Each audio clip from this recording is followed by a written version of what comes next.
Sub inspector Sandeep Gawai, ESI Belgadi police station. Topper case top selection లో ఉన్నారు. నిజాయితీ గల హానెస్ట్ మ్యాన్. బాడీ ఎప్పుడు దొరికింది? పొద్దున్నే 6:30 గంటలకి సార్. ఆ చుట్టుపక్కల ఎవరూ లేరు. హిట్ అండ్ రన్ కేసు అయి ఉండొచ్చని లోకల్ పోలీసులు చెప్తున్నారు. హిట్ అండ్ రన్నో ఇంకేదైనా సరే మనం వెతుకుదాంలే సర్దార్. మన కంటికి 6 అనిపించేది అది 9 అయి ఉండొచ్చు. తను సీనియర్ అని విన్నాను. చాలా ఐడియల్ పర్సన్. నేను చదివాను, ఐడియల్ ఇస్ నాట్ రియల్. ఇప్పుడు మీరు నాతో చెప్పారు కదా 6, 9 అని. అయినా కూడా ఒక పోలీస్ అతన్ని ఎందుకు హత్య చేయాలి? దాన్నే కదా మనం కనిపెట్టాలి రష్మి.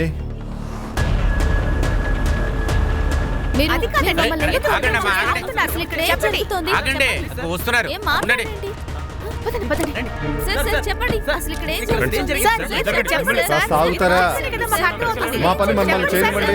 అరే ఆగండి, నువ్వు ఉండు.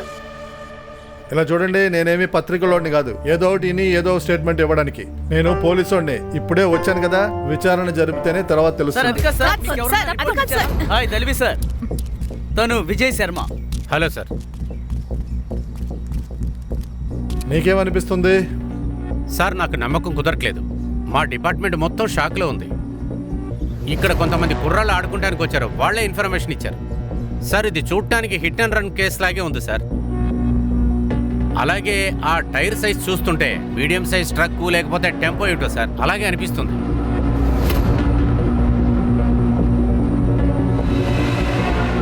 ఇది హిట్ అండ్ రన్ కాదు, మర్డర్. హిట్ అండ్ రన్ కేసులో సాధారణంగా బాడీ మీద టైర్ మార్క్స్ పడవు. హిట్ అండ్ రన్ కేసులో సాధారణంగా బాడీ పార్ట్స్లో బ్రెయిన్, హార్ట్, వెన్నెముక ఇవే డ్యామేజ్ అవుతాయి. ఎవరో ఇతన్ని పడుకోబెట్టి ట్రక్ని మీద నుంచి పోనిచ్చారు. ఒకసారి కాదు, 2 సార్లు 3 సార్లు, అంటే ఇతను చచ్చేంత వరకు ఆ పని చేశారు. సార్ దారుణంగా హత్య చేశారు. తల వెనకాల దాడి చేశారు, తర్వాత బాడీ మీద ట్రక్ని ఎక్కించారు.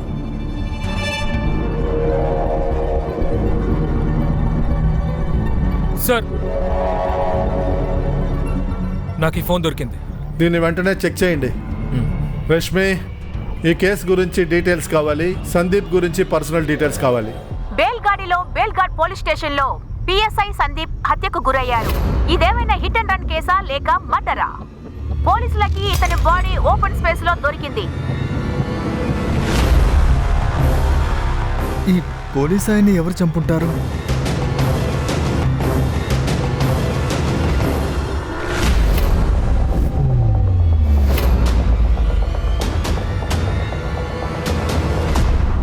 ఏంటి మీరు నన్ను ఎందుకు ఇక్కడికి తీసుకొచ్చారు? ఎవరైనా ఏదైనా చెప్పండి.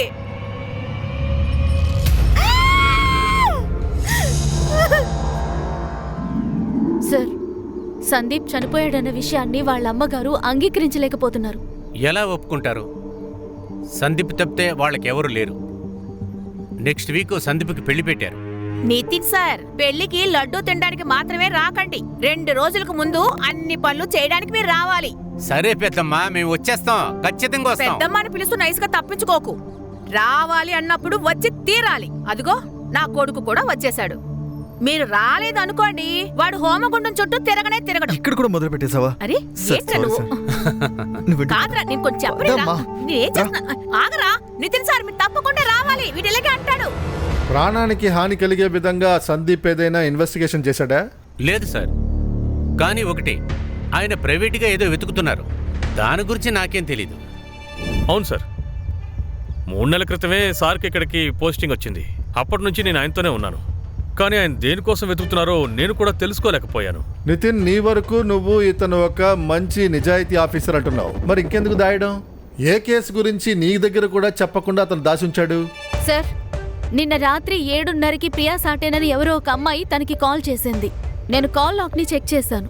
అంతేకాకుండా వీళ్ళిద్దరూ 4 రోజుల నుంచి కంటిన్యూస్ గా మాట్లాడుకుంటున్నారు. సందీప్ యొక్క సిడిఆర్ మొత్తం నాకు కావాలి. Yes sir. ఎవరయ్యా ఈ ప్రియా? తెలుసా నీకు? తెలుసు సార్, వాళ్ళిద్దరి మధ్య ఏదో ఉంది, కానీ అదేంటో నాకు తెలీదు. నేను ఆ రోజు ఆయన్ని ఫస్ట్ టైం చూశాను. ప్రియా, ఏ బండి నాపు.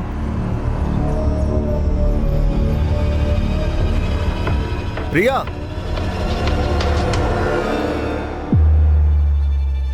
నేను సార్ని అడిగాను ఆ అమ్మాయి ఎవరు అని.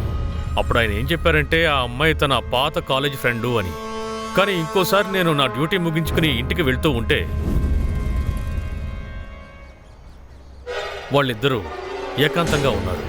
ఎవరూ లేని చోట చేతులు పట్టుకుని కూర్చునున్నారు. దానికి అర్థం ఏమంటారు సార్? ఆ తర్వాతే నాకు తెలిసింది ప్రియాకి పెళ్ళైపోయింది అని. సంవత్సరం క్రితమే తనకి పెళ్ళయింది. ఆయనకి నచ్చజెప్పాలని నేను ఎంతో ప్రయత్నించాను. కానీ నేను జూనియర్ని కదా సార్, నా మాట ఎవరు వింటారు?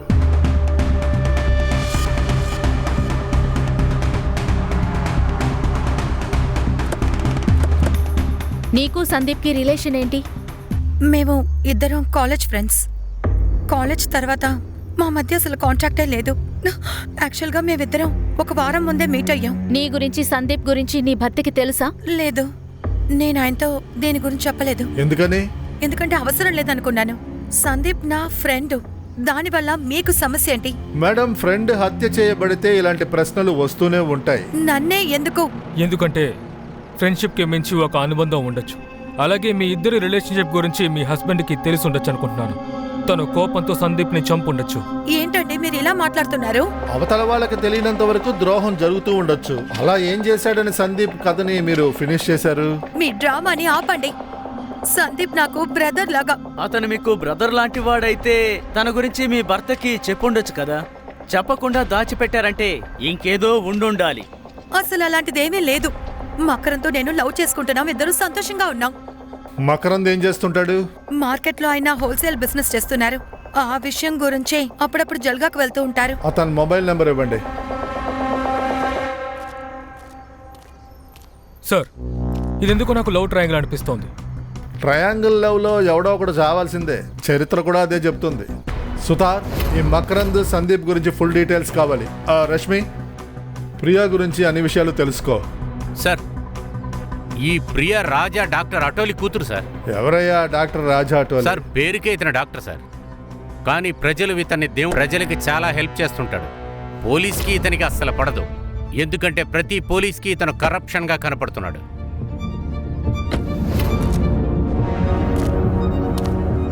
అరే రాజా గారు, మీరా? ఏమైందండి? ఏమైంది నీకు తెలీదా? ప్రజల సేవకులు సరిగ్గా సేవ చేయనప్పుడు నేను రావాల్సి ఉంటుంది. తనే మంచరి. వీళ్ల పూర్వీకుల భూమిని ఒక రౌడీ లాక్కోవాలని చూస్తున్నాడు. తను కంప్లైంట్ ఇచ్చింది, కానీ మీరు పట్టించుకోలేదు. అది వచ్చి రాజా గారు ఏమైందంటే అది... సనుగుతున్నారేంటి? మాట్లాడండి. తను విధవరాలు కావడం వల్ల కంప్లైంట్ని సీరియస్గా తీసుకోరా? తను ఒంటరిదని అనుకోకండి. తన అన్నయ్య ప్రాణాలతో ఉన్నాడు, రాజా అటోలే. ఇంకో విషయం, రేపటికల్లా రఘుకి ఒక ఏర్పాటు చెయ్యలేదనుకో, అప్పుడు ఎవరిని అడగకుండా నీ రెసిగ్నేషన్ లెటర్ నువ్వు ఇవ్వచ్చు. రేష్మి, ఇక్కడ ఒక కొత్త యాంగిల్ వచ్చింది. ఇందులో కూడా ఛాన్సెస్ ఉన్నాయి. రాజా అటోలీకి ప్రియా సందీప్ గురించి అన్ని విషయాలు తెలిసే ఉంటాయనుకుంటున్నాను. కోపంలో సందీప్ని హత్య చేసి ఉండొచ్చు. సార్, మనం ఎలాగైనా చెప్పొచ్చు, కానీ మనం డైరెక్ట్గా సందేహపడలేం. ఆయనకి ప్రజల సపోర్ట్ ఉంది. ఆయన ఇందులో ఇన్వాల్వ్ అయి ఉంటే ఆధారంతో మనం అక్కడికి వెళ్ళాలి సార్. దేవుడిగా భావించే ఆ డాక్టర్ క్లినిక్ ఎక్కడుంది? రండి. సార్, బయలుదేరుతున్నారా? ఈరోజు కాస్త లేట్ అయింది. నేను మీకోసం చేపల పులుసు తీసుకొని వచ్చాను. అద్భుతం. నా వీక్ పాయింట్ని సరిగ్గా కనిపెట్టేశావు. చేపల కూర అంటే నాకు చాలా ఇష్టం. అది నువ్వు చేసింది. మంచిదే. ఇంకా లేట్ అయినా పర్వాలేదు. ఒకటి చెయ్యి, నువ్వు ప్లేట్లు తీసిపెట్టు, నేను చేతులు కడుక్కొని వస్తాను.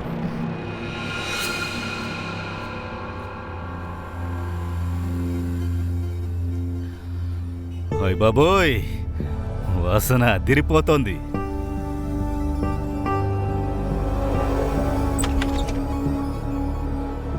రండి నా వైపు, రా. తను చేపల కూర తీసుకొచ్చింది. రండి, భోంచేయండి. మీకు ప్లేట్ తీసుకొస్తాను. పర్వాలేదు రుక్మిణి, ఎవరి కోసం ప్రేమగా తీసుకొచ్చావో వాళ్ళనే తిననివ్వు. మళ్ళీ తగ్గిపోతుంది కదా. ఏం మాట్లాడుతున్నావు? పిచ్చి పట్టిందా ఏంటి? ఒక విషయాన్ని ఎందుకు మర్చిపోతున్నారు? ఇది మీ ఇల్లు, నేను మీ భార్యని. మీకంటూ ఒక కుటుంబం ఉంది. మేమంతా మీకోసం చూస్తూ ఉంటాం. కానీ మీరు మా గురించి దిగులు పడకుండా ఎవరో మూడో మనిషి తెచ్చిన భోజనాన్ని తింటున్నారు. సార్, నేను వెళ్ళొస్తాను.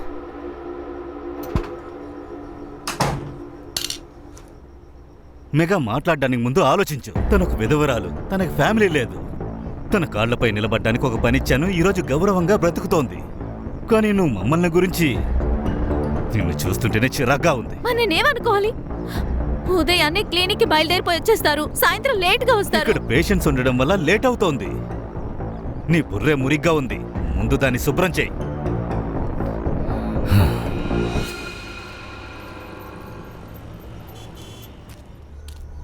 సందీప్, సందీప్! అరే మీరా, ఏంటక్కా, ఏమైంది? తాంబే అన్న మా అబ్బాయి ఈ బాక్స్ ని తీసుకురావడం మర్చిపోయాడు.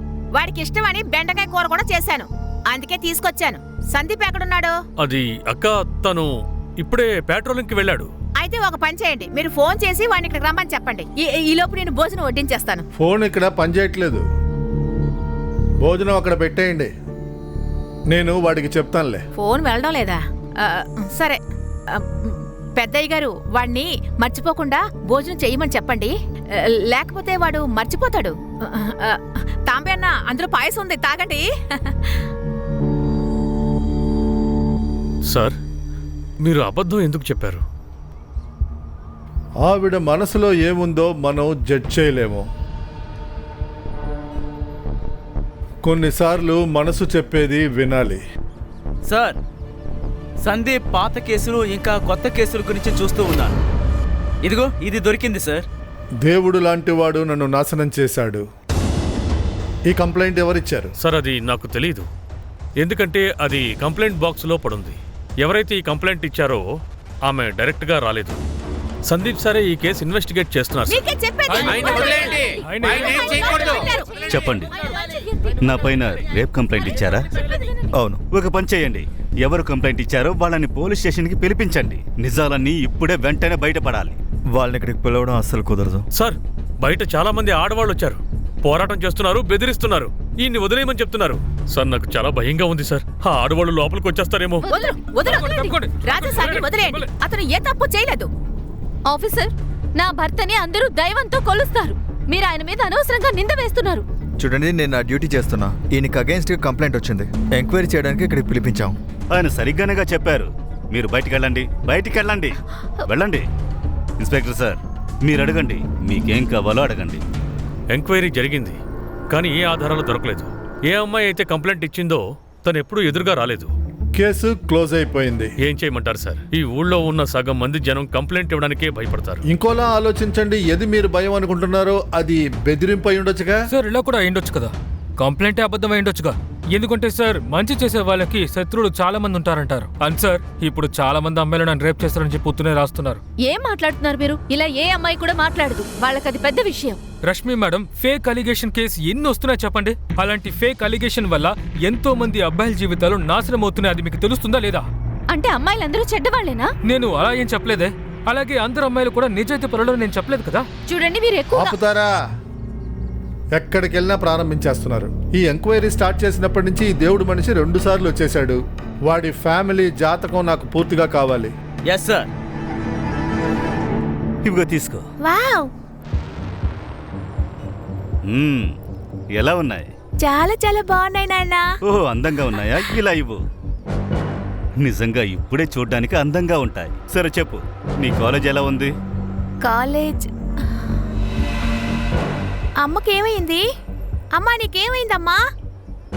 ఎందుకు అక్కడి నుంచి కోపంగా చూసి వచ్చేసా? అదంతా ఏమీ కాదు, మీ అమ్మగా నా పైన కోపం. అదేంటంటే నేను నీకు టైమే ఇవ్వట్లేదట. అమ్మా, నాన్న అన్ని మన కోసమే కదమ్మా చేస్తున్నారు. అందరినీ దేవుళ్ళ చూసుకుంటున్నారు. నాకు సంబంధించినంత వరకు మా నాన్న నాకు సూపర్ హీరో. విన్నావుగా, శభాష్. నీ కాలేజ్కి లేట్ అవటం లేదా?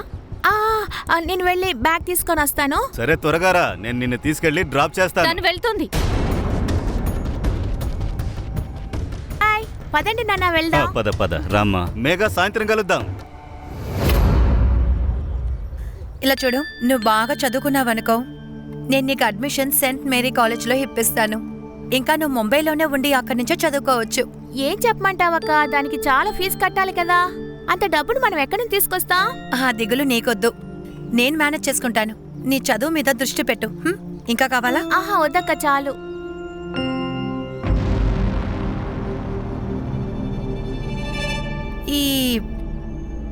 ఈ గాజులు ఎప్పుడు కొన్నావు? ఇవి పొద్దున్న నాన్నగారు నాకు ఇచ్చారు. ఎంత అందంగా ఉన్నాయో కదా. అవి తీసి కింద పడేయ్. ఇక్కడ ప్రతి విషయానికి కూలి ఇవ్వాల్సి వస్తోంది.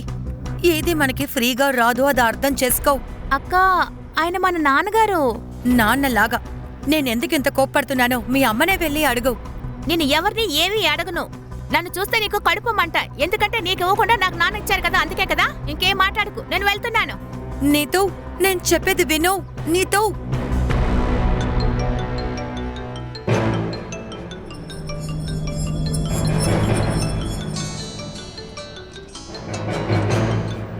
హలో, అన్నీ చూస్తూ చూడనట్టే ఉంటున్నావు. నువ్వు అమ్మవా దయ్యానివా? నీకు సిగ్గుగా లేదు? ప్రియా కాస్త కామ్గా ఉండు. ఎలా అమ్మా నన్ను వండమంటావు? ముందు గొలుసు, ఇప్పుడు గాజులు. విషయం ఎలా వెళ్తోందో నాకు బాగా తెలుస్తోంది. ఇలా చూడు, నువ్వు నోరు మూసుకునే మొత్తం తట్టుకున్నాను, కానీ నీతో తను తట్టుకోలేదు. ఇప్పుడైనా అర్థం చేసుకో. నీ కూతుర్ని కాపాడుకో.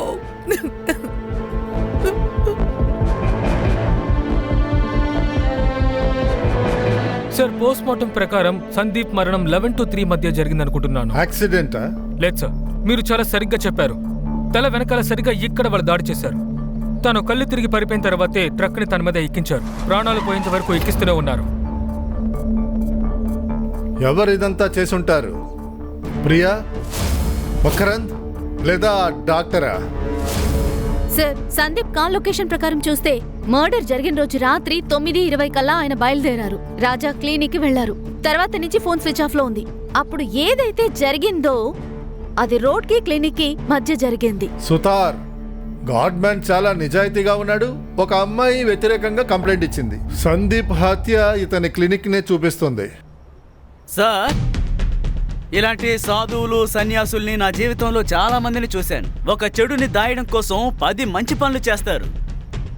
సార్, వీడు గనక నేరస్తుడని తెలిస్తే మొదటగా వాణ్ణి చితకబాదేది నేనే సార్. నేను కొడతానా? సందీప్ని నేను హత్య చేశానా? చేసుండొచ్చు. ఆ రోజు రాత్రి 10 గంటలకు మీ డిస్పెన్సరీ పక్కనే ఉన్నాడు. వాడి ఫోన్ ఇక్కడే స్విచ్ ఆఫ్ అయింది. జరిగినవన్నీ కూడా ఇక్కడే జరిగాయి. ఇలా చూడండి, నా క్లినిక్ మార్కెట్కి మధ్యలో ఉంది. అలాగే నాకు సంబంధించి నేనొచ్చి రాత్రి 9:40కి ఒక పేషెంట్ విజిట్కి వెళ్ళాను. పేషెంట్ పేరు? శోభా వైద్య. రేష్మి, ఆ శోభా కథ ఏంటో చూడు. తర్వాత ఈ డాక్టర్ నైట్ లొకేషన్ ఏంటో వెరిఫై చెయ్యి. ఒకటి వీడు పెద్ద దొంగ అయి ఉండాలి, లేదా గాడ్ మ్యాన్ అయి ఉండాలి. సార్, శికాయత్ పెట్టి మీద వచ్చిన కంప్లైంట్ జెన్యూన్ అనుకుంటున్నాను. ఈ కేసుకి వాళ్ళకి ఎలాంటి సంబంధం లేదనుకుంటున్నాను. ఉండొచ్చు. ఒక పని చేయి సిద్ధార్థ్, గత 6 నెలలుగా ఇక్కడికి ఎవరైతే వచ్చి చెకప్ చేయించుకున్నారో ఆ లేడీస్ ని విచారించు. వాళ్ళ హ్యాండ్ రైటింగ్ శాంపిల్స్ తీసుకొని ఆ లెటర్ తో మ్యాచ్ అయ్యి ఇది ఈ కేసుకి కొత్త యాంగిల్ ఇవ్వచ్చు. 6 నెలల్లో సూసైడ్లు, మిస్సింగ్ కేసులు, ఆ ఫైల్స్ అన్ని తీ. ఖచ్చితంగా ఏదో ఒకటి దొరుకుద్ది. అర్థమైంది సార్. సార్, మనం వెళ్దామా? రష్మి, మకరంద్ గురించి తెలిసిందా? జల్గావ్లో ఉన్నాడా లేక? తెలీదు సార్. గత 24 గంటల నుంచి తన ఫోన్ స్విచ్ ఆఫ్ లో ఉంది. ఇక లాస్ట్ కాల్ బేల్కడి బస్ స్టాండ్. మూడు పెళ్ళం కలిసి మనల్ని తప్పుదోవ పట్టిస్తున్నారా? ప్రియాని కలుద్దామంటారా? నువ్వు వెళ్ళు. నేనేం చెప్తున్నానో అదే చెప్పు. మకరంద్ ఎక్కడని నాకు తెలీదు. నీకే సమస్య రాలేదా? నీ భర్త కనిపించకుండా పోయాడు, కానీ నీ ఫేస్లో ఎలాంటి దిగులు తెలియడం లేదు. ప్రియా, నువ్వు సందీప్ని నీ ఫ్రెండ్ అనుకుంటున్నావు కదా. నీ ఫ్రెండ్షిప్ని ప్రూవ్ చేసుకునే టైం ఇదే. నాకు తెలుసు, సందీప్ లేకపోవటం వల్ల నువ్వు చాలా దిగులుగా ఉంటున్నావు. ఏదో తప్పు జరిగినట్టే ఉంది. వాడు చాలా సంతోషంగా ఉన్నాడు. నువ్వే సెలెక్ట్ చేసుకో. సందీప్, నేను తన ఫోటోని చూశాను. నేను సజెస్ట్ చేయగలను, కానీ చాయిస్ నీ చేతుల్లో ఉంది. మనం ఓ పని చేద్దాం, ఈ మూడింటిని కొనుక్కుందాం. అవునా? ఎంత ప్రేమ ఉందా? ఇప్పటి నుంచి ఇలాగే ఉండిపోయావనుకో, తర్వాత నువ్వు భార్య కొంగు పట్టుకుని తిరగాల్సి వస్తుంది. సందీప్ అసలు ఒక పర్ఫెక్ట్ హస్బెండ్. అమ్మాయిలు అదే ఇష్టపడతారు. నీకు మకరంద్కి మధ్య ఏదైనా ప్రాబ్లం ఉందా? మకరంద్తో నువ్వు సంతోషంగా లేనట్టు తెలుస్తోంది. చెప్పు ప్రియా, నీకు హెల్ప్ చేయటానికే వచ్చాను. మాకు పెళ్ళయ్యే సంవత్సరం అయింది. మకరంద్ పిల్లలు కావాలని మొండిపట్టు పట్టాడు. ఒకరోజు మేము డాక్టర్ని వెళ్ళి కలిశాము. అప్పుడే సమస్య నా దగ్గర ఉందని తెలిసింది. ఒక బిడ్డని కూడా ఇవ్వలేకపోయాను. అప్పుడే సందీప్ పోస్టింగ్లో ఈ ఊరికి వచ్చాడు. వాడితో నేను నా సమస్యలన్నీ చెప్పుకుంటాను, కానీ మకరంద్ ఇది అర్థం చేసుకోవడని నాకు బాగా తెలుసు. అందుకని సందీప్ విషయంలో వాడి గురించి నేను ఎక్కువగా చెప్పలేదు. సందీప్ మర్డర్ అలాగే మకరంద్ కనిపించకుండా పోవడం రెండిటికి ఏదో కనెక్షన్ ఉంది ప్రియా. నీకు తెలుసా మకరంద్ ఎక్కడుండొచ్చు? మకరంద్ ఎప్పుడు జల్గాకి వెళ్ళొస్తూ ఉంటాడు. అక్కడ వాడి ఫ్రెండ్ ఒకడు ఉన్నాడు, అజిత్ దేశ్ముఖ్. ఒకవేళ వాడికేమన్నా తెలిసుండొచ్చు. చూడండి సార్, వీళ్ళిద్దరి హ్యాండ్ రైటింగ్స్ కూడా మ్యాచ్ అవడం లేదు సార్. నా ఉత్తర అనారోగ్యం వల్లే చనిపోయింది సార్. రాత్రంతా ఏడుస్తూ ఉండేది. తనకి బ్రతకడం ఇష్టం లేదు, అందుకే తను ఆత్మహత్య చేసుకుంది.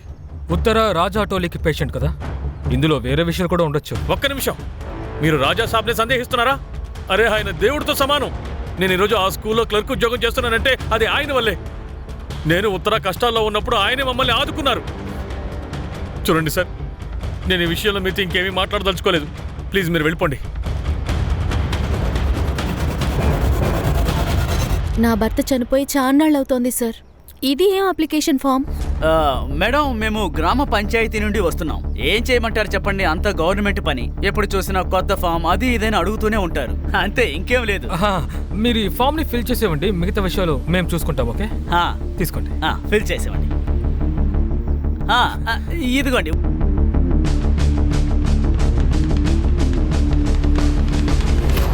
సార్, మకరంద్తో మాట్లాడాను. తర్వాత తన ఫ్రెండ్ అజిత్ దేశ్ముఖ్, తనతో కూడా మాట్లాడాను. వాళ్ళిద్దరూ కలిసే ఉన్నారు. నేను మకరంద్ని రమ్మన్నాను. రేపే పోలీస్ స్టేషన్కి వస్తాడు.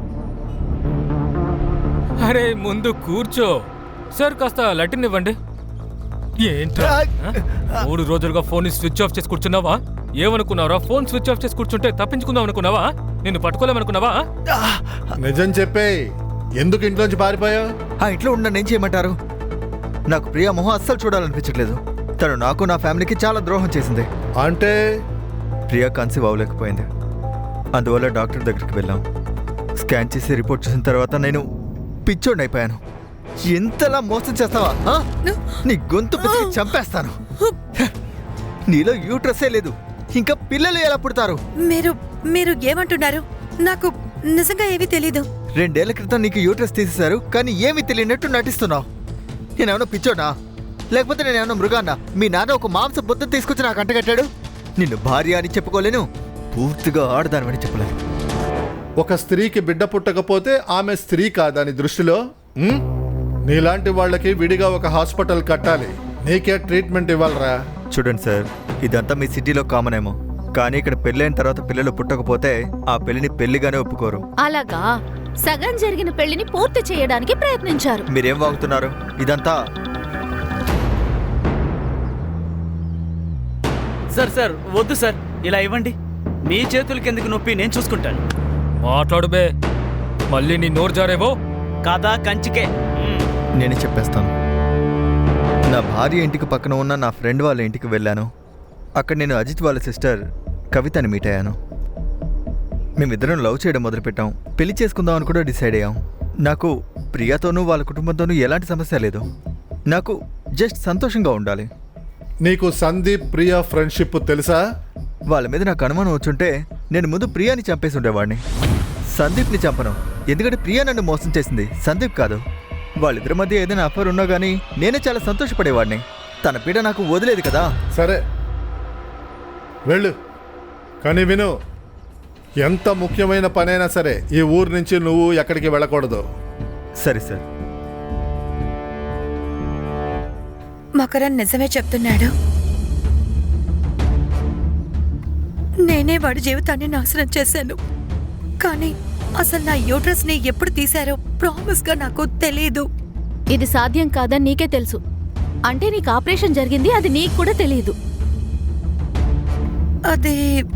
అది నేను ప్రెగ్నెంట్ అయ్యాను. ఐ వాజ్ రేప్డ్ అండ్ నన్ను బలాత్కారం చేసినవాడు ఇంకెవరో కాదు, మా నాన్న, డాక్టర్ రాజా ఆటోలే. మా నాన్న చనిపోయిన తర్వాత మా పరిస్థితి దారుణం అయిపోయింది. అప్పుడు నాకు 14 ఏళ్ళు, నీతాకి 10 ఏళ్ళు. మా కోసమే మా అమ్మ ఇంకొక పెళ్లి చేసుకుంది. కానీ ఒక నైట్ నేనే చూశాను, ఆ డాక్టర్ మా అమ్మని చిత్రవద చేసి హింసించేవాడు. ఒక్క నిమిషం, బలాత్కరించారా? అవును. ఆ మనిషి, వాడు రాక్షసుడు కంటే దారుణం. సెక్స్కి పిచ్చైపోతాడు. మా అమ్మ బాధపడేటప్పుడు చూసి సంతోషపడేవాడు.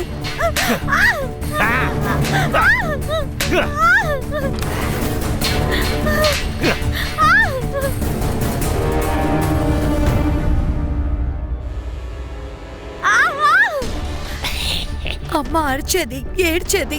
అప్పుడు కూడా వాడు వదిలిపెట్టడు. వాడిని చూస్తే చాలా భయంగా ఉండేది. ఎప్పుడు నాకు 16 ఏళ్ళు అయిందో వాడు నా కోసం గిఫ్ట్లన్నీ కొనుక్కొచ్చేవాడు. ఖచ్చితంగా వాడు మారుంటాడని నేను అనుకున్నాను, కానీ లేదు, తప్పుగా అనుకున్నాను. నాన్న, మీరా ఏమైంది?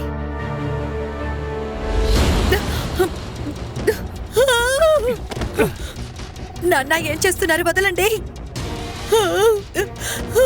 వదలవు, వదలే. మీ అమ్మకి ఇదంతా తెలుసా? అయినా ఆవిడ నోరు మూసుకుంది. నాకు తెలుసు జరుగుతున్నది చాలా తప్పు, కానీ డాక్టర్ సార్ లేకపోతే మనం నడి రోడ్డు మీద పడిపోతాం. తర్వాత వచ్చేవాడు పోయేవాడు కూడా పిచ్చి వేషాలు వేస్తాడు. ఇక్కడ పర్వాలేదు, ఒక్కడే ఉన్నాడు. ఇలా చూడు, నేను బతిమాలుతున్నాను, ఎవరితోటి ఏది చెప్పొద్దు, ఏది చెప్పొద్దు. తర్వాత 2 ఏళ్లకి ప్రతిరోజు చేసేవాడు. ఎప్పుడు నేను ప్రెగ్నెంట్ అయ్యానో అప్పుడు మా అమ్మ నాకు అబార్షన్ చేసేటప్పుడు నా యూట్రస్ కూడా తీసేశారు.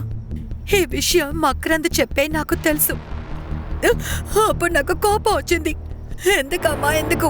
పెళ్లి తర్వాత నా కష్టాలు తగ్గిపోతాయని కదా అనుకున్నా, కానీ నువ్వు నా పెళ్లిని నాశనం చేసావు. మక్రంద్ నన్ను విడిపోవాలనుకుంటున్నాడు, ఏం చేయను? మళ్ళీ నీ దగ్గరికి రమ్మంటావా? నీ మొగుడు డైలీ వచ్చి రేప్ చేయాలి, ఇదే కదా నీ కోరిక? చెప్పు, ఇదే కదా నీ కోరిక?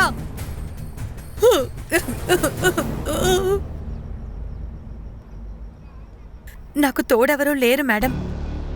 ఎవరికి వెళ్ళి చెప్పుకోను? అప్పుడే నా ఫ్రెండ్ సందీప్ నేను కలిశాను. వాడితో మొత్తం నా కష్టాలన్నీ చెప్పుకున్నాను. నోరు మూసుకుని కూర్చుంటే న్యాయం దక్కదు ప్రియా. నువ్వు నోరు తెరిచి మాట్లాడాలి. మాట్లాడుకుంటే మొత్తం అయిపోతుంది. ఇప్పుడేమైనా నువ్వు సంతోషంగా ఉన్నావా?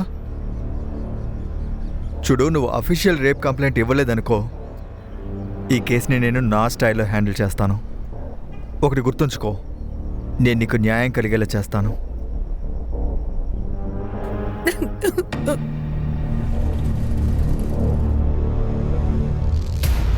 వాడు నాకు న్యాయం చెయ్యాలనుకున్నాడు. సందీప్ ఏదైనా చేయడానికి ముందే ఎవరో డాక్టర్కి వ్యతిరేకంగా రేప్ కంప్లైంట్ బాక్స్లో వేసేశారు. కేసు ఫైల్ అయింది, కానీ యూసే లేదు. అందుకనే నేను వాడితో నిజం మొత్తం చెప్పాను. డాక్టర్ రాజా అటోలే యాక్చువల్గా నిజమైన డాక్టర్ కాదు. మా అమ్మే నాతో చెప్పింది. సతారాలో వాడు ల్యాబ్ టెక్నీషియన్ అంట. 12 ఏళ్ల తర్వాత వాడు జల్గాకొచ్చి ఇక్కడ డాక్టర్ ప్రాక్టీస్ చేశాడు. సందీప్ దీని ఇన్వెస్టిగేషనే చేస్తూ ఉన్నాడు.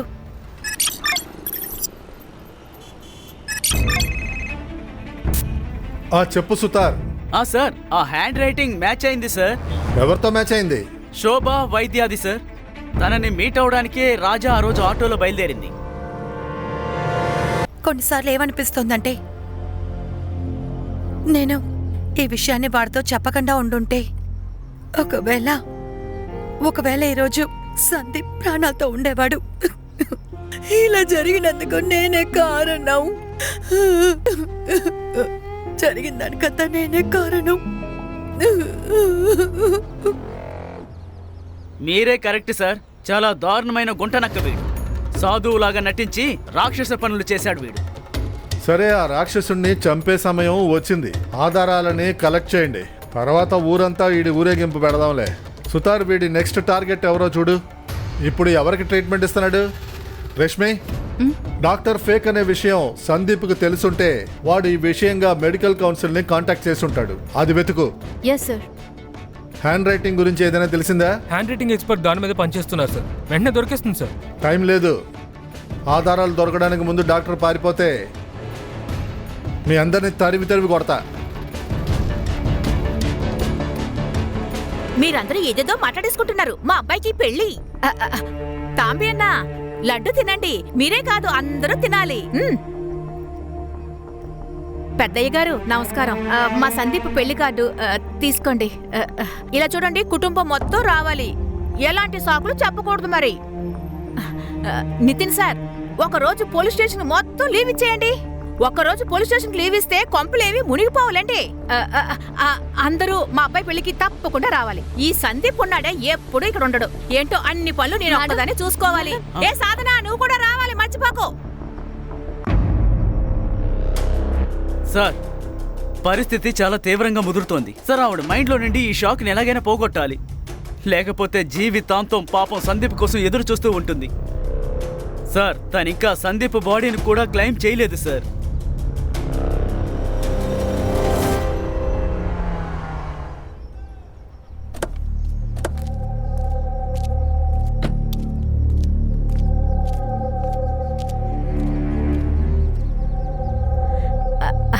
అరే, మీరందరూ అప్పుడే వచ్చేసారా? చాలా పనులున్నాయి. నేను ముందు వంటవాడిని వెళ్ళి కలిసి రావాలి. తాంబే అన్న, పెళ్లి రోజు మీరే కారుకి బాగా డెకరేట్ చేయాలి. ఆ తర్వాత నేను పోలీస్ కార్ వేసుకెళ్లి స్వయంగా నా కోడల్ని నేనే తీసుకొస్తాను. అక్కడ పనులన్నీ మీరిద్దరు తప్పకుండా చూసుకోవాలి. అరే, మీరిద్దరు ఇక్కడే నిలబడి ఉన్నారేంటి?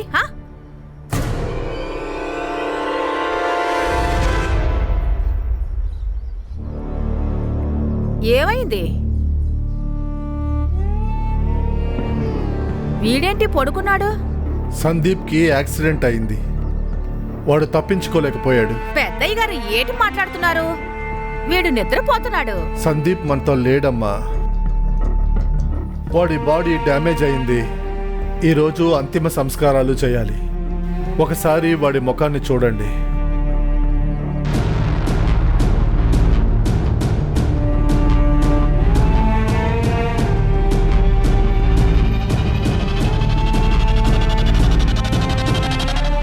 సందీప్,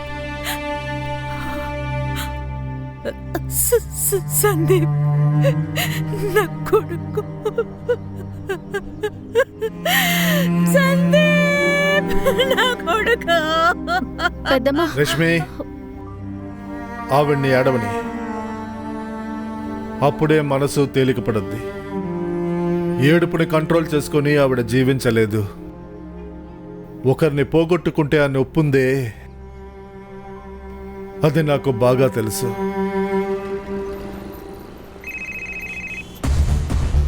చెప్పు సుతార్.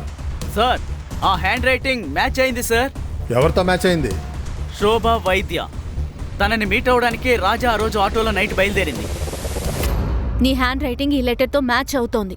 ఆ దేవుడు లాంటి మనిషి నిన్ను రేప్ చేశాడని నువ్వు రాసావు. సందీప్ హత్య జరిగిన రోజున ఆ మనిషి నీతోనే ఉన్నట్టుగా అతనే చెప్తున్నాడు. నిన్ను మీట్ చేయడానికి నీ ఇంటికి వచ్చాడంట. దాంతో పాటు నీ ఫోన్ లొకేషన్ డాక్టర్ క్లినిక్ లో ఉంది.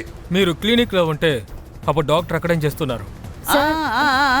అంతా పూర్తయింది. విషయం వెలుగులోకి వచ్చేసింది. నిజం చెప్పేయండి, లేదంటే మర్డర్ కేసు నమోదు చేసి దీన్ని ఇంతటితో ఇక్కడే మూసేస్తాం. ఆ తర్వాత మీ అబ్బాయి మిమ్మల్ని కలుసుకోవడానికి జైలుకి రావాల్సి వస్తుంది. నేనేం చెయ్యలేదు సార్. నేను కేవలం ఒక అబద్ధం చెప్పాను. డాక్టర్ సార్ నాతో నైట్ ఉన్నట్టుగా అబద్ధం చెప్పాను. ఎందుకంటే ఆయన నన్ను భయపెట్టారు, అందుకే అబద్ధం చెప్పాను. సరే, ఇప్పుడు నిజం చెప్పు. ఒకరోజు నాకు అస్సలు ఒంట్లో బాగోలేదు. నేను డాక్టర్ దగ్గరికి వెళ్ళాను. ఏమీ లేదు శోభ, నీకు ఒక చిన్న ఇంజెక్షన్ వేస్తాను, నయమైపోతుంది. సరేనా? చేయి చూపించు. అంతే, ఇప్పుడు కంప్లీట్ రెస్ట్ దొరుకుతుంది.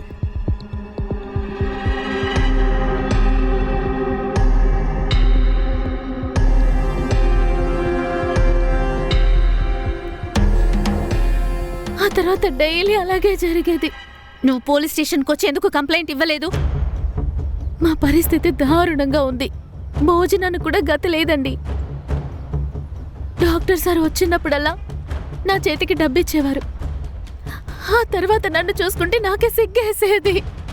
ఇదంతా ఆపేయాలి అనుకున్నాను, కాబట్టే కంప్లైంట్ బాక్స్లో లెటర్ వేశాను. పోలీసు మీ ఇంటికి వచ్చిన రోజున ఎందుకు నిజం చెప్పలేదు? నేను భయపడ్డాను సార్. ఎందుకంటే విషయం తెలుసుకుని డాక్టర్ గారు మా ఇంటికి వస్తే గనక నన్ను కూడా చంపేస్తారు. నన్ను కూడా అంటే? ఒకరోజు రాత్రి డాక్టర్ గారు నన్ను క్లినిక్కి రమ్మన్నారు. అక్కడికి సందీప్ సార్ కూడా వచ్చారు.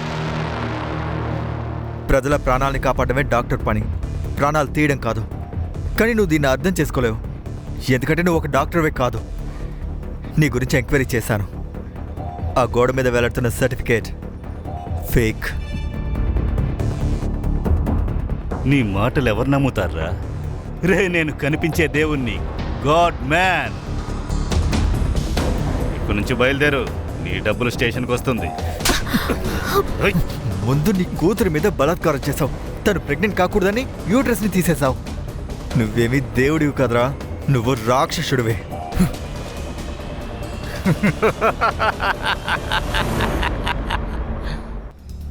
నువ్వు అసలేమీ చెయ్యలేవురా. 12 ఏళ్ల నుంచి నేను ఈ ఆటని ఆడుతూనే ఉన్నాను. ఈ రాజా అటౌలే, అర్థం చేసుకో. నీ కథ ఇదే అయితే నువ్వు ప్రాణాలతో ఉండడానికి అర్హుడివి కాదు.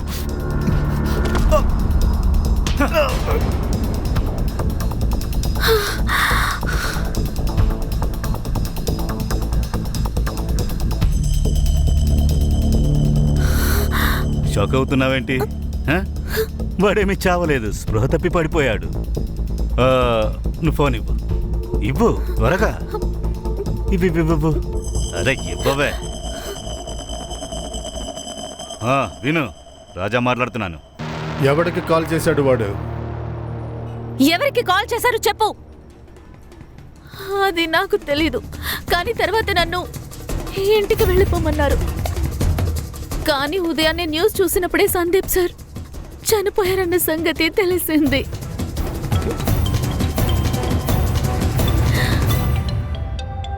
ఎత్తు, లౌడ్ స్పీకర్లో పెట్టు. ఇప్పుడు క్లినిక్లో ఎవరూ లేరు, త్వరగా రా, బయలుదేరి వచ్చాయి. పదండి, ఈ దేవుడి మనిషిని తీసుకొద్దాం. పదండి. సార్, ముందు వాడిని నేనే కొడతాను సార్.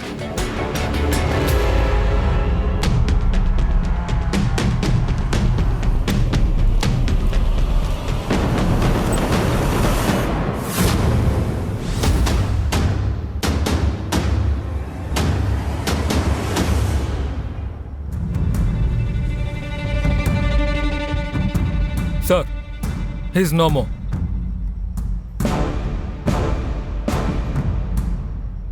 సార్, తనని మెడపీస్కి చంపారు. ఇప్పుడు వీణ్ణెవరు చంపారు? ఏంట్రా బాబు, తల తిరుగుతుంది. వీణ్ణి ఎవరు చంపారో వాడికి బాగా తెలిసిపోయింది. అంటే శోభ వాంగ్మూలం ప్రకారం సందీప్ని ఇక్కడున్న ట్రాఫీతోనే వీడు చంపాడు. దీన్ని ఫారెన్సిక్ వెంటనే పంపించండి. అలాగే సార్. సార్, రాజా శోభాకి కాల్ చేశారు. అలాగే 2 నిమిషాల తర్వాత ఈ ఫోన్కి ఒక కాల్ వచ్చింది. ఎవరిది? మకరంద్ నుంచి. హలో, ఓకే సరే సార్. ఇది చూడండి, రాజా ఆ రోజు రాత్రి శోభా ఫోన్ నుంచి మకరంద్ ఫ్రెండ్ అజిత్కి ఫోన్ చేశాడు. మకరంద్ ఫోన్ని ట్రేస్లో పెట్టు. సుతార్, బాడీని పోస్ట్మార్టానికి పంపించు. ఇవాళ రాత్రి రాజా శోభా ఫోన్లోంచి అజిత్కి ఫోన్ చేశాడు. అజిత్ ఫోన్ని మకరంద్ లిఫ్ట్ చేశాడు, ఎందుకంటే వాళ్ళిద్దరూ అక్కడ కలిసి ఉన్నారు. తర్వాత మకరంద్ ఇక్కడికి వాడికి హెల్ప్ చేయడానికి వచ్చాడు. సార్, మకరంద్ లొకేషన్ దొరికింది. ప్లీజ్ నన్ను కొట్టద్దు మకరంద్. నిన్ను దూరంగా పంపిస్తాను మీ నాన్న దగ్గరికి. నాకేం కావాలో అది నువ్వు ఇవ్వలేవు. ఇంకా మీ నాన్న దగ్గర నుంచి నాకేం కావాలో అది నాకు దొరికేసింది. కాబట్టి నువ్వు ప్రాణాలతో ఉండి ఎలాంటి ప్రయోజనం లేదు. నేను కవిత కలిసి ఉండాలంటే నువ్వు ఖచ్చితంగా ప్రాణాలతో ఉండకూడదు. Good bye. మకరంద్, అమ్మాయిని వదులు.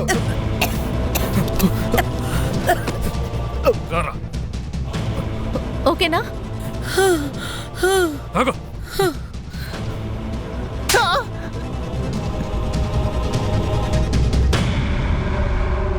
రేయ్, మేక గడ్డంగా టక్కున జరిగిందంటే చెప్పరా.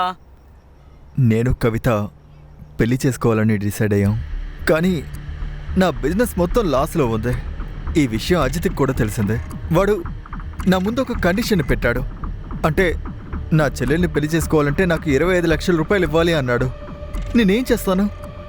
టెన్షన్ వచ్చి ఇంటికి వెళ్ళడం కూడా మానేశాను. కానీ ప్రియా నాకు కాల్ చేసింది. డాక్టర్ సార్ తనని రేప్ చేశాడని నాతో చెప్పింది. అందువల్ల తను ప్రెగ్నెంట్ అయిందంట. కానీ ఈ విషయం తెలిసిన వెంటనే ఆ డాక్టర్ తన యూట్రస్ని తీసేశాడు. కానీ ఈ స్టోరీ అంతా విన్న తర్వాత నా బ్రెయిన్కి డబ్బు సంపాదించే ఐడియా తట్టింది. నన్ను బలాత్కారం చేసినవాడు ఇంకెవరో కాదు, మా నాన్న డాక్టర్ రాజా అటోలే. నేను కాల్ రికార్డ్ చేయడం చాలా మంచిదైంది కదా, లేకపోతే నాకు ఈ ఏటీఎం కార్డు దొరికేదే కాదు. ఇక నేను ఎప్పుడెప్పుడు డబ్బులు అడుగుతానో అప్పుడు నువ్వు నాకు డబ్బులు ఇవ్వాలి. హే, నువ్వేం టెన్షన్ పడకు, నేను ఎవరికి ఏ విషయం చెప్పను. కానీ ఒక్కటే, నాకు గనుక డబ్బు రాలేదనుకో ఈ ఆడియో క్లిప్ వైరల్ అవుతుంది. ఇంకా నువ్వు నీ కూతురు ఇద్దరు కలిసి సూసైడ్ చేసుకోండి. ప్రతి నెల నాకు డబ్బు వచ్చేది, నేను సంతోషంగానే ఉన్నాను. కానీ ప్రియ నాకు మాటిమాటికి కాల్ చేసి డిస్టర్బ్ చేసేది. అందుకని నేను నా ఊరికి వెళ్ళి నా మొబైల్ ఆఫ్ చేశాను. ఆ రోజు నైట్ డాక్టర్ దగ్గర నుంచి కాల్ నాకు వచ్చింది. విను, రాజా మాట్లాడుతున్నాను. నీతో ఒక పని ఉంది. గంటలో 10 లక్షలు దొరుకుతాయి. ఆహా, ఎలా? ఒక బాడీని ముగించాలి, యాక్సిడెంట్లా ఉండాలి. సరే, నేను వెంటనే ఓకే అని చెప్పాను. ఎందుకంటే నాకు ఇప్పుడు డబ్బు చాలా ముఖ్యం. అజిత్కి ట్రాన్స్పోర్ట్ బిజినెస్ ఉండేది కాబట్టి వాడికి చెప్పకుండా వాడి బండిని తీసుకుని అక్కడికి వెళ్ళిపోయాను. క్లినిక్లో నుంచి బాడీని తీశాను, పక్కనే మనుషులు లేని రోడ్డు మీదకి తీసుకువెళ్ళాను.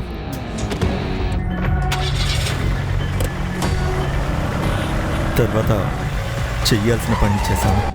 పొద్దునే నా సొంతూరుకు వెళ్ళిన తర్వాతే తెలిసింది తను ఒక పోలీస్ ఆయనని.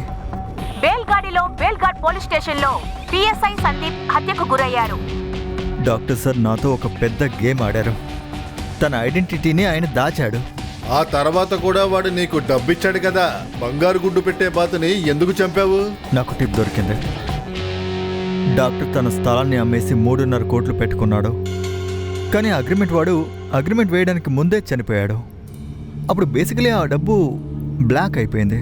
నేను వెంటనే ఆ డబ్బుని సొంతం చేసుకుందామని అనుకున్నాను. కాబట్టి నేను డాక్టర్ దగ్గర నుంచి ఎలా డబ్బులు లాక్కోవాలని ప్లాన్ చేశాను. మకరంద్ నీకు 10 లక్షలు ఇస్తాను, ఇంకా 1 లక్ష ఎక్కువగా ఇస్తాను. నాకు నీ 10 లక్షలు అక్కర్లేదు. నాకు నీ దగ్గర ఉన్న 3.5 కోట్లు కావాలి. 3.5 కోట్ల? నువ్వు నన్ను మోసం చేసావు కదా, దానికి full and final amount.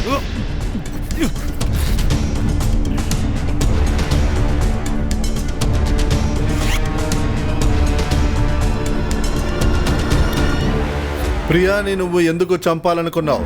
Doctor sir గారి కత్తి ఎప్పుడూ నా తల మీద ఉండేది. ఇద్దరిని చంపి సూసైడ్గా చూపిద్దామని అనుకున్నాను.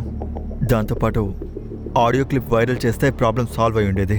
తర్వాత నేను కవిత ప్రశాంతంగా జీవించుండొచ్చు. బాగా కలలు కన్నావు నువ్వు. మిగతా కలలన్నీ జైల్లో కందులే. నేను చెప్పాను కదా నీకు, నీకే ట్రీట్మెంట్ ఇవ్వాలి. మీలాంటి వాళ్ళకి ఇదేరా ట్రీట్మెంట్. లేమాలే, జైల్లోకి వెళ్దాం, పద, పదమ్మా, పద, పద.